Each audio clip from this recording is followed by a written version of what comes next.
Oi, irmãs, a paz do Senhor. Eu me chamo Irmã Josiana, sou mais conhecida por irmã Aninha, né? Faço parte aqui do departamento infantil da igreja aqui no Alto Assembleia de Deus. Estou muito contente de estar com as irmãs nesse momento em que as irmãs estão fazendo a leitura do livro de Provérbios, né? Muito contente, grata a Deus por essa oportunidade. Eu também iniciei essa leitura um capítulo por dia, né? No caso, eu já passei do dia 17. Meu maior desafio, irmãs, foi não ler o próximo capítulo. E eu tenho aprendido em Deus que Provérbios fala sobre esse autocontrole, né? Estou muito contente mesmo.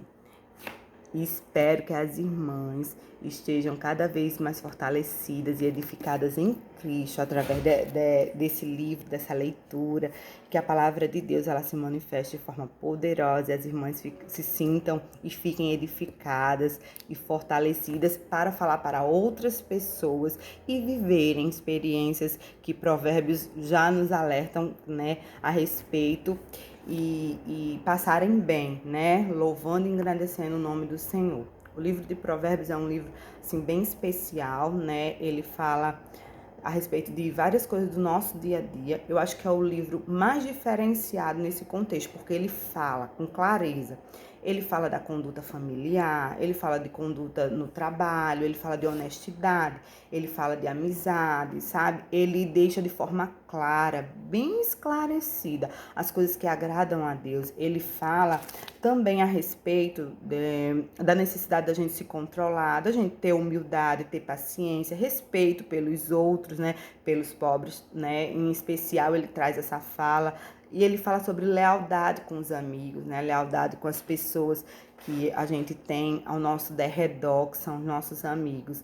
Então, assim, ele traz um contexto que, para mim, eu já até li isso há algum tempo num livro chamado Verdades Absolutas, que não tem como você ser um cristão na igreja e no seu trabalho você ter uma outra conduta. Ou em casa, né? Ou, enfim, num grupinho, né? A vida cristã, ela é única. Então, eu acho que o livro de Provérbios, né? Acho não, tá claro isso.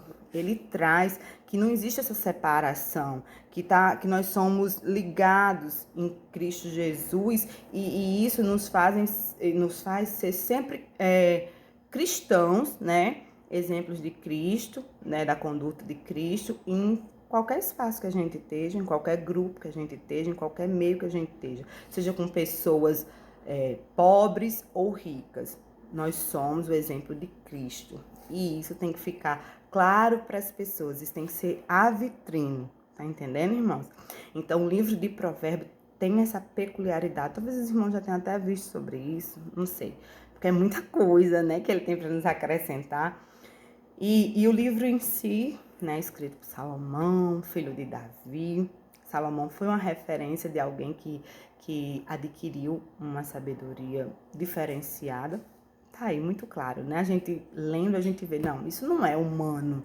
E aí, por mais que isso seja muito parecida, que talvez, se alguém fosse tentar fazer hoje, dissesse assim, não, é porque em casa eu preciso ser crente, fosse escrever um trecho de Provérbios, em casa eu preciso ser crente, igual eu sou na igreja. Mas a gente tá falando de um livro escrito há muitos anos atrás, um livro atemporal. Então esse homem, ele já estava visionariamente inspirado pelo Espírito Santo. Eu leio com meu marido, eu digo, uau, como é que ele sabia? Como é que ele sabia dessas coisas? Ele fala em balanças desonestas, no que o Senhor não se agrada de pesos desonestos. Eu digo, como é que ele sabia? Como é que ele sabia tudo isso, né? Que ia acontecer, que a sociedade ia ficar tendenciosa, alguma coisa ou outra. Como é que ele nos alerta a não se misturar, a não se envolver, né? A não se sujar nessas coisinhas que às vezes parecem ser tão pequenininha, tão desapercebida, mas sim, Provérbios está dizendo que desagrada a Deus, nós não devemos fazer de forma nenhuma. Porque nós vivemos para a glória, para a honra, para exaltar e glorificar o nome do Senhor. E vocês vão ver. O provérbio está cheio de coisa boa. Vocês vão ver que não adianta desagradar, tentar agradar alguém de uma maneira errada, porque aquela pessoa não vai depois confiar As pessoas sabem quando estão tentando só agradar elas. E Provérbios fala sobre isso também. Provérbios, não é porque eu já tô aqui um pouquinho mais na frente da leitura, não, mas vou dizer uma coisa a vocês, irmãs. Ô leitura. E o mais incrível, eu já tinha lido Provérbio algumas outras vezes, mas a palavra parece que é novinha, parece que eu nunca tinha lido antes, tá entendendo, irmãs? Eu achei isso, assim, extraordinário. E é por isso que eu recomendo, eu incentivo que as irmãs permaneçam firmes na leitura. As irmãs vai ter, assim, provérbios mais profundos, mais pra frente, um pouquinho mais pra frente, depois do 20 e alguma coisa, ou é no 20, irmão? Cabeça, mas vai entrar nos dizeres, né, mais aprofundados, mais intensos, e as irmãs vão gostar também. Como as irmãs já devem estar gostando, se edificando, né, sendo assim lapidadas pelo Senhor cada vez mais, alinhadamente o Espírito com o de Cristo, né? E é bom com a leitura clara, agrada e desagrada ao Senhor. Deus detesta, Deus não faz parte, coisas desse tipo. Provérbios claramente traz para a nossa vida que aquilo que faz bem, que a gente tenha na nossa vida, no nosso meio, e aquilo que não faz bem. Então, irmãs, indo aqui direto ao ponto, né? Vocês estão lendo o capítulo 17 e eu quero iniciar a leitura junto com vocês. A tradução dessa Bíblia, aquela nova linguagem de hoje, na verdade, tudo certo. É a mesma coisa, viu, irmãos? Dá para ir acompanhando. Vamos começar. Capítulo 17, versículo 1. Diz assim: é melhor comer um pedaço de pão seco, tendo paz de espírito, do que ter um banquete numa casa cheia de brigas. O escravo sábio mandará no filho que envergonhou o pai, e também receberá uma parte da herança. O ouro e a prata são provados pelo fogo, mas é o Senhor, Deus, quem mostra o que as pessoas realmente são. Versículo 4 diz: os maus ouvem com atenção as coisas más, e os mentirosos gostam de ouvir mentiras. Quem caçoa do pobre insulta a Deus que o fez. Quem se alegra com a desgraça dos outros será castigado. No versículo 6 diz o seguinte: assim como os avós se orgulham dos netos, os filhos se orgulham dos pais. No versículo 7 diz: é mais fácil um tolo dizer alguma coisa que se aproveite do que um homem de respeito dizer uma mentira. Alguns pensam que com dinheiro podem comprar qualquer pessoa, acham que o suborno é uma coisa mágica. Quem perdoa uma ofensa mostra que tem amor, mas quem fica lembrando o assunto estraga a amizade. Quem tem juízo aprende mais com uma repreensão do que o tolo que com 100 chicotadas. Vou repetir novamente. Quem tem juízo aprende mais com uma repreensão do que o tolo com 100 chicotadas. Versículo 10. As pessoas revoltadas estão sempre criando problemas, por isso a morte virá para elas como um mensageiro cruel. É melhor encontrar uma ursa da qual roubaram os filhotes do que o homem sem juízo ocupado com suas tolices. Quem paga o bem com o mal não afastará o mal da sua casa.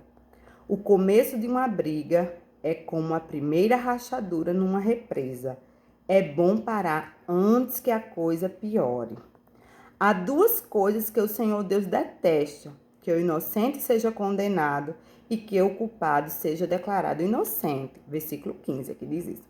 No 16 diz: não adianta nada o tolo gastar dinheiro para conseguir a sabedoria, porque ele não aprende nada mesmo.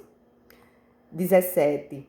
O amigo ama sempre, e na desgraça ele se torna um irmão. Bem conhecido, né, esse versículo? Aí diz assim no 18: somente um tolo aceitaria ficar como fiador de seu vizinho. As pessoas revoltadas gostam de briga, e quem vive se gabando está correndo para a desgraça. Quem vive pensando e dizendo coisas más não pode esperar nada de bom, mas só desgraça. No versículo 21 diz: o pai de filhos sem juízos só tem tristezas e sofrimento. Versículo 22 diz: a alegria faz bem à saúde. Estar sempre triste é morrer aos poucos. Os juízes desonestos se vendem por dinheiro e por isso são injustos nas suas sentenças.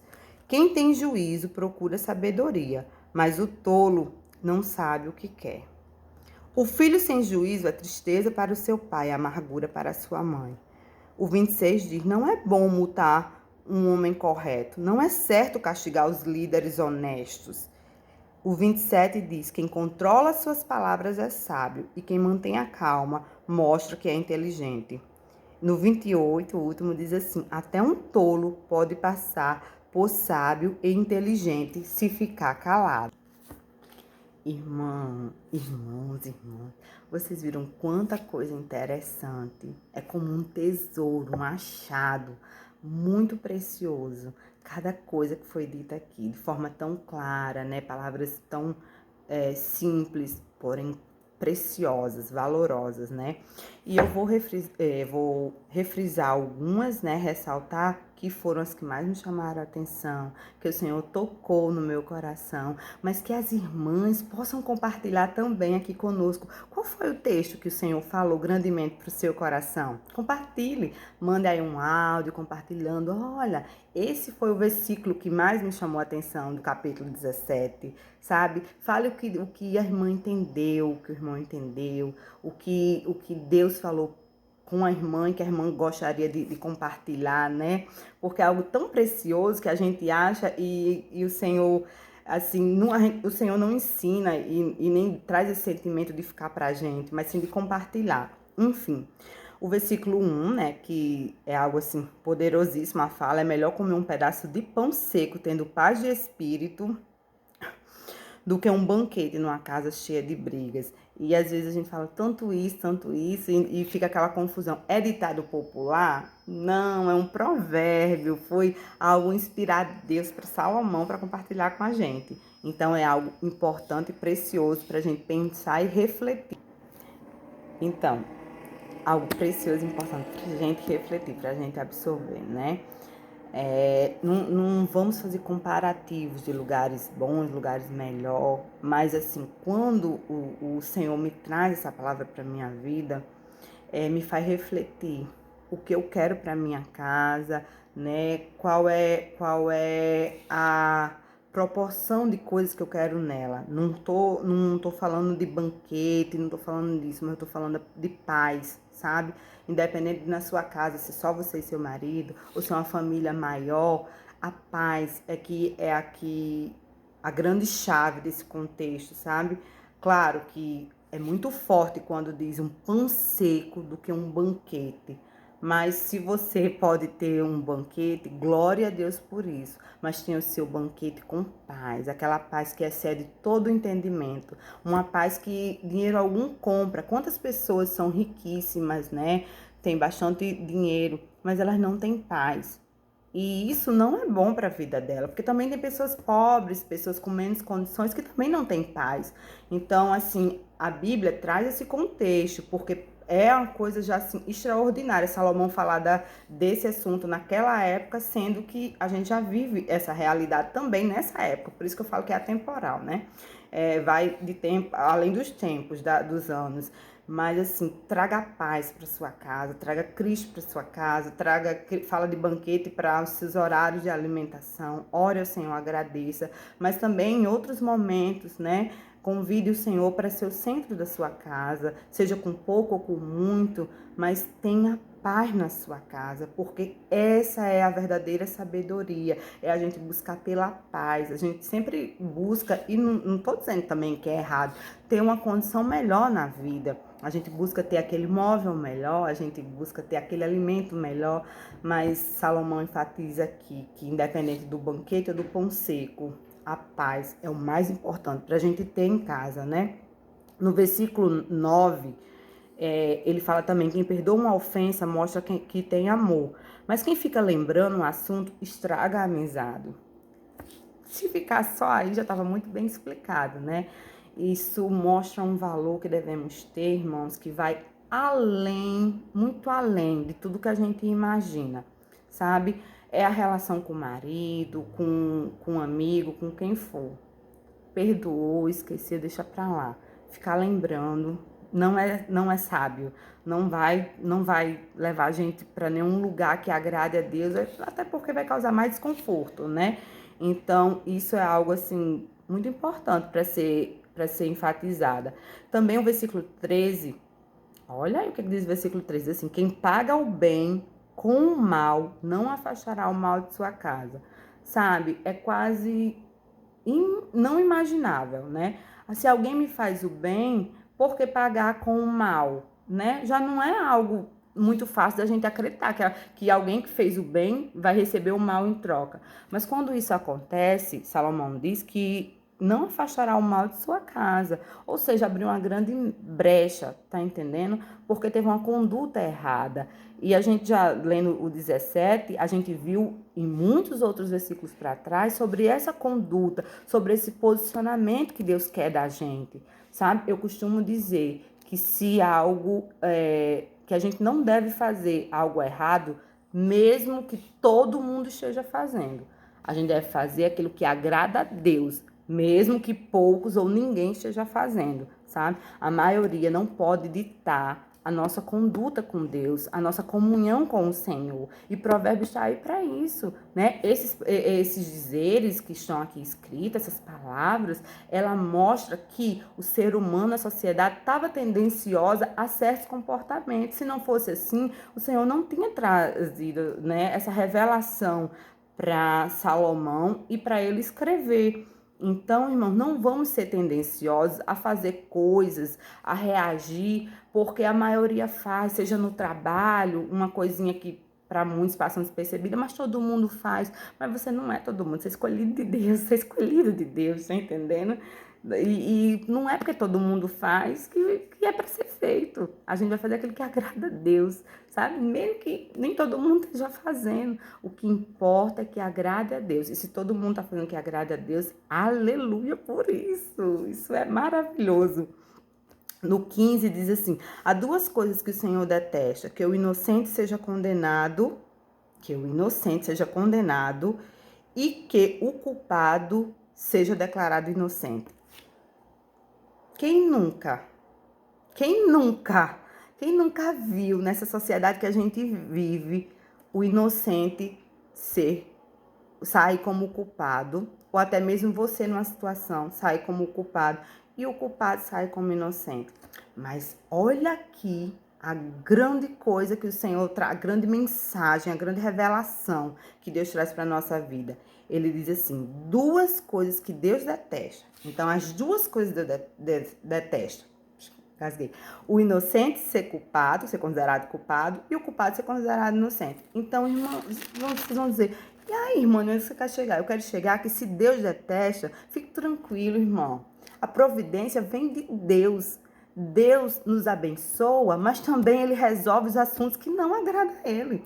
Então não precisa a gente se espernear, berrar. Não, a gente deve fazer as possibilidades. Não sei qual é o seu problema, ou que você tenha visto as nossas condições diante da lei. Se a lei nos permite provar a inocência, nos permite falar em nosso favor, faça. Mas não precisa estar maldizendo, não precisa estar procurando confusão, não precisa estar fazendo escândalo. Sabe por quê? Porque você é filho de Deus. E o que acontece com o filho de Deus, que o pai do filho de Deus detesta, quem resolve é o pai. Então confie no Senhor. Que se o seu pai detesta o que foi feito com você, foi uma injustiça, não se preocupe, quem resolve é ele. E ele resolve perfeitamente. Ele resolve de forma de deixar muita gente de boca aberta, segurando o queixo, porque ele é o nosso Deus poderoso que nunca perdeu uma batalha e não vai perder a sua. E então, só para mim dar continuidade aqui, o 18 diz: somente um tolo aceitaria ficar como um fiador de seu vizinho. Cuidado com essas situaçõezinhas, sabe, irmãs? Irmãs, depois vocês podem conversar melhor a respeito disso, mas se a Bíblia fala a respeito que não é interessante fazer, então não vamos fazer.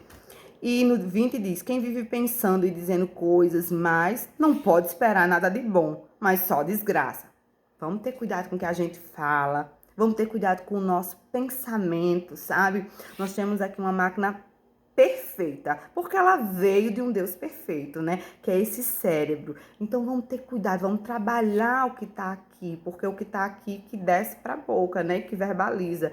Então, assim, vamos falar coisas que vai atrair o reino de Deus, a presença de Deus, porque aqui não fala que atrai pra gente, mas diz que não deve se esperar. Então, se você fala coisa má, você não pode esperar nada de bom. Mas, irmãos, eu tenho certeza que assim como vocês e eu espero coisas boas, eu espero coisas esperançosas, eu espero a presença de Deus, eu espero o milagre de Deus, a bênção de Deus. Então, se a gente esperar isso, a gente vai falar sobre isso. Por mais que alguém ache que a gente, porque só fala, alguém não entenda o mistério de Deus e diga assim, só é toda positiva, toda sei lá o que, como achem. Não falta adjetivo para tentar interromper a nossa comunhão, a nossa ligação com Deus, a nossa fé e esperança. Não falta. Nem se preocupe, não vai faltar não. Mas aí, se for o caso, você incentiva a pessoa a ler Provérbios, né? Provérbios 20 e reforça para ela. Se você vive dizendo coisas más, você não pode esperar coisa boa. Então, se eu espero coisas boas, eu vou falar coisa boa. Se eu espero a salvação de Cristo, eu vou falar sobre a salvação de Cristo para as pessoas. Eu vou agir conforme agrada a Deus. Eu vou fazer coisas que alegrem o coração de Jesus. Você já fez hoje alguma coisa que deixou Jesus contente, feliz? Ainda tem tempo, o dia ainda tem aí algumas horas. Vamos fazer aquilo que agrada a Deus e vamos esperar por isso. Porque com certeza o Senhor, aquilo que a nossa fala emitir, o Senhor se alegrará e nos concederá. Seja grato a Deus, seja grato por sua vida, seja grato pela vida de seus familiares. Eu sei que os tempos não são os melhores, não.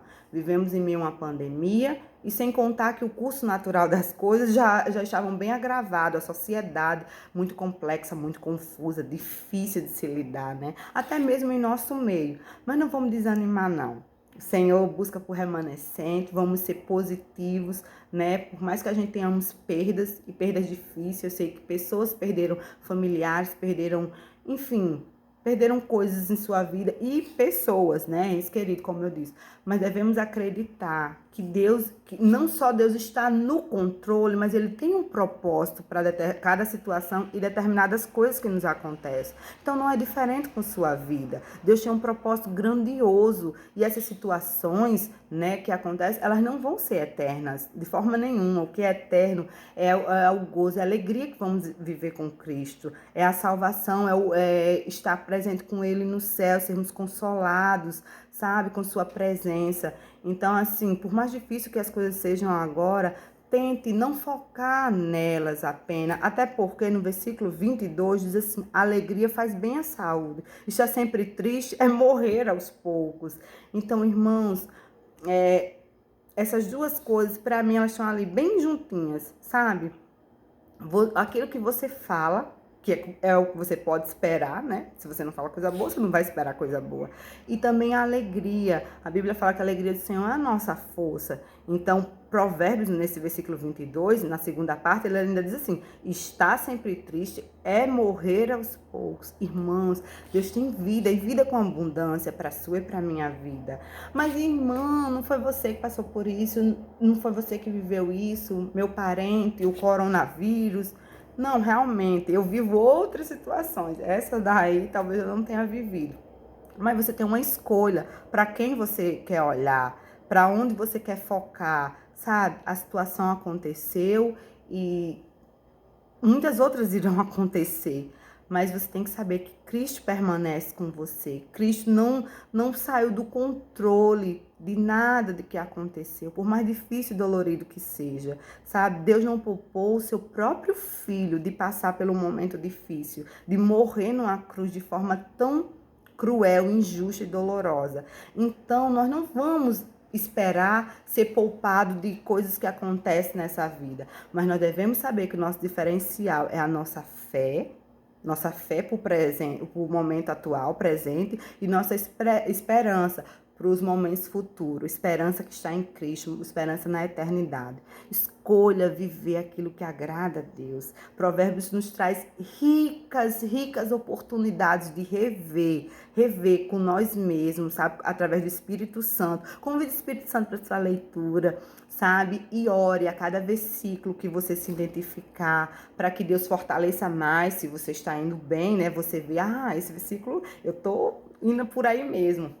que o Senhor fortaleça, você permaneça nessa direção. Mas se você conseguiu encontrar, afinal, examine-se o homem a si mesmo, né? Se você conseguiu encontrar em você alguma coisa que, aquele ajustinho, aquela melhoradinha, ore ao Senhor naquele mesmo versículo, nem pule para o outro não, para que o Senhor faça a boa obra. Ele não desistiu de você. É por isso essa leitura, é por isso que nós estamos aqui, é por isso que nós estamos refletindo juntos. Ele não desistiu de você.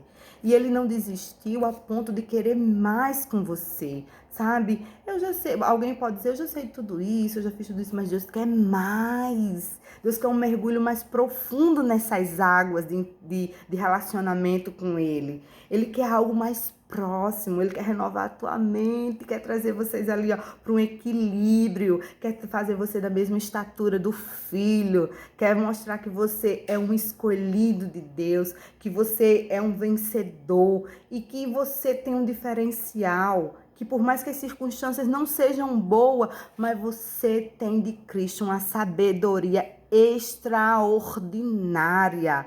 Então, isso deve ser a maior força que você precisa ter com você, sabe?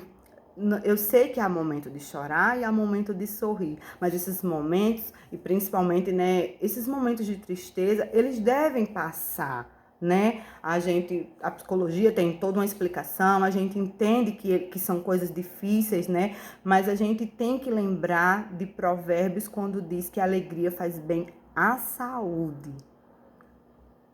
A alegria faz bem à saúde, lembre-se disso. A saúde, sabe essa sua saúde aí? A alegria faz bem. Escolha olhar para Jesus e se alegre. Se alegre na possibilidade de ter a sua bênção, de ter a sua vitória, de ter a sua cura, de viver o seu milagre. Se você crê nesse Deus do impossível, nesse Deus do sobrenatural, então se alegre. Pense, fale coisas agradáveis, porque com certeza você vai poder esperar por elas na sua vida. Eu quero agradecer